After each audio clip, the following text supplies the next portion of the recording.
Morning friends, ఈరోజు ఈనాడు ముఖ్యాంశాలు.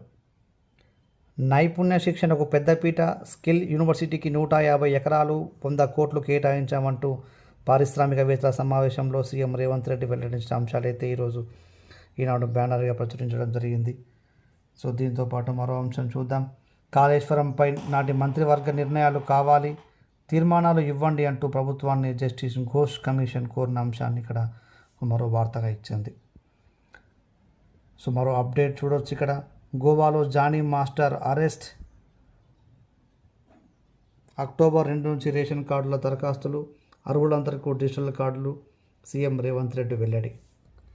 So దీంతోపాటు మరో అంశం చూడవచ్చు. ఇక్కడ వైద్య సేవలకు డిజిటల్ హంగు, ప్రత్యేక గుర్తింపు సంఖ్య, బార్కోడ్తో హెల్త్ కార్డులు, సమాచార సేకరణకు త్వరలో కార్యాచరణ అంటూ మరో అంశం అయితే ఇవ్వడం జరిగింది.